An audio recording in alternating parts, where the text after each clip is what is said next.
Assalamualaikum warahmatullahi wabarakatuh. Perkenalkan, nama saya Kurnia Azahra dari kelas 03 SAKP 006.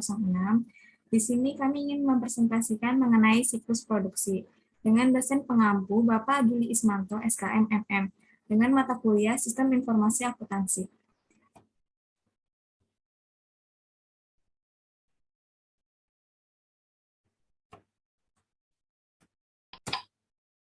Di sini saya tidak sendiri, saya bersama dengan Mufti Aulia. Yang pertama itu mengenai siklus produksi. Siklus produksi adalah rangkaian aktivitas bisnis dan operasi pemrosesan data terkait yang terus terjadi yang berkaitan dengan pembuatan produk.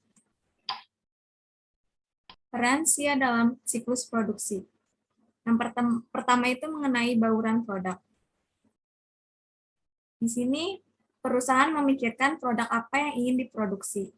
Lalu yang kedua, penetapan harga produk. Setelah perusahaan memikirkan mengenai produk yang ingin diproduksi, lalu perusahaan memikirkan penetapan harga produk.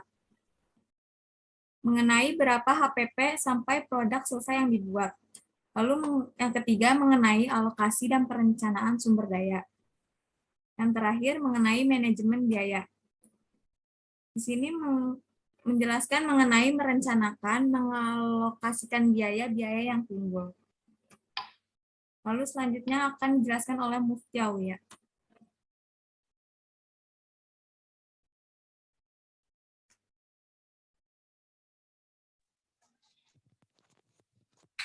Hai Kurnia, saya akan melanjutkan presentasinya.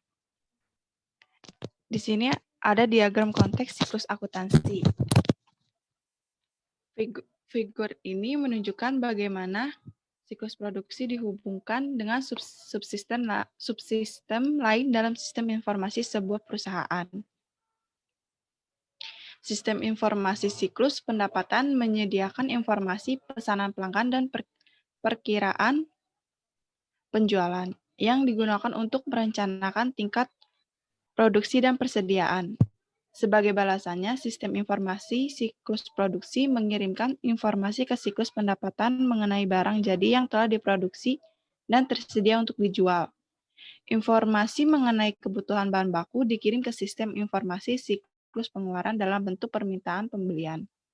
Sebagai gantinya, sistem siklus pengeluaran menyediakan informasi mengenai perolehan bahan baku dan juga mengenai pengeluaran lainnya yang dimasukkan ke dalam overhead pabrik. Informasi mengenai kebutuhan tenaga kerja dikirim ke siklus sumber daya manusia, yang sebagai balasannya menyediakan data mengenai biaya dan ketersediaan tenaga kerja. Terakhir, informasi mengenai harga pokok produksi akan dikirimkan ke sistem buku besar dan pelaporan informasi.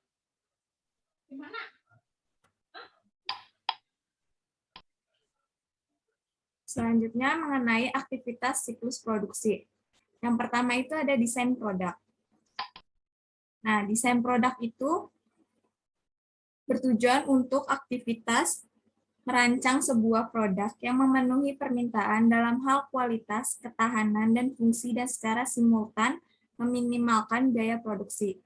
Lalu mendesain sebuah produk yang memenuhi permintaan.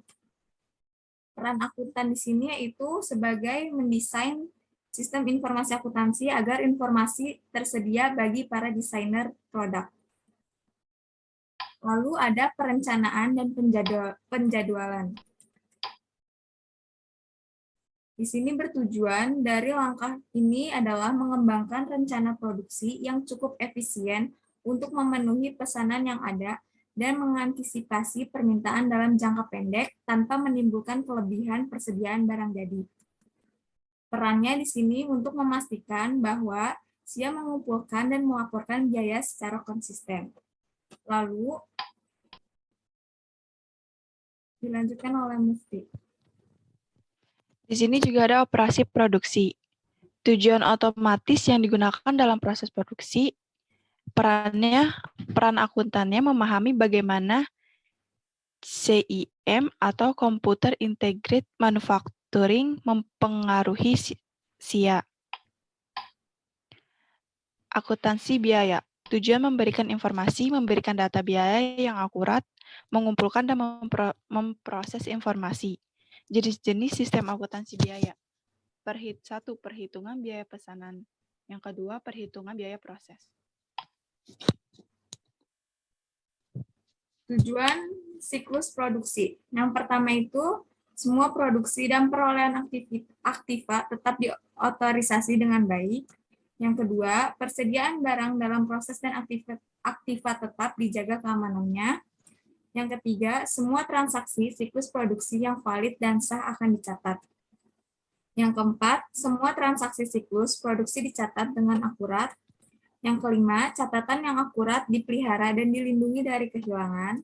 Lalu yang terakhir, mengenai aktivitas siklus produksi dilakukan secara efisien dan efektif. Sekian dari kelompok kami, kurang lebihnya mohon maaf. Wassalamualaikum warahmatullahi wabarakatuh.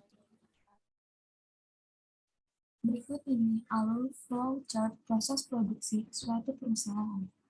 Yang pertama itu ada permintaan konsumen dan tuntunan pasar. Nah, di sini berkaitan dengan hasrat atau keinginan konsumen akan suatu jasa dan barang yang ingin dimiliki atau dipenuhi. Alasan permintaan sangat penting, karena apabila tidak ada permintaan, maka sulit untuk melakukan penawaran. Setelah kita memenuhi permintaan konsumen, kita masuk ke riset produk. Nah, riset produk itu adalah proses mencari informasi mengenai suatu produk bisnis, baik dari sisi harga, kualitas, dan persaingan. Setelah kita masuk ke riset produk, kita masuk ke proses pengembangan produk. Nah, kita mengembangkan produk tersebut dengan cara memperbaiki produk yang sudah ada sebelumnya, lalu memperluas lini produk dengan cara menambah item dan meniru atau memodifikasi strategi kompetitor. Setelah kita melakukan pengembangan produk, lalu kita menguji produk tersebut. Produk tersebut apakah layak untuk dipasarkan atau tidak.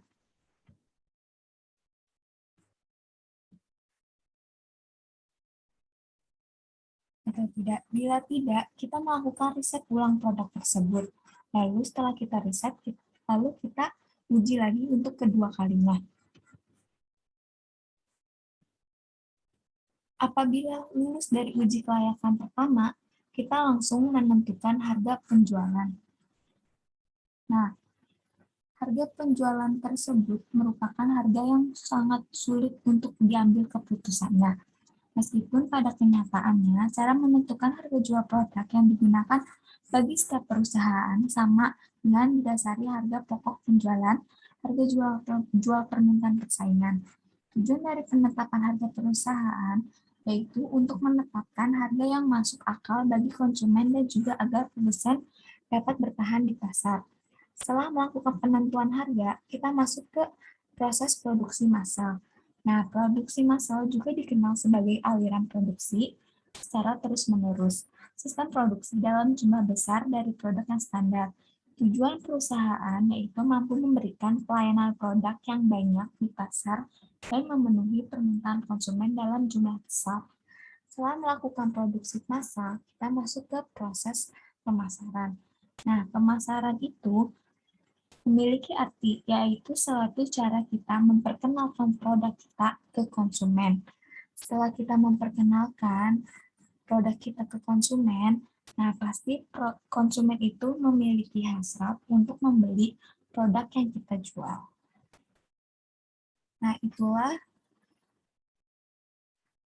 penjelasan mengenai alur flowchart proses produksi suatu perusahaan.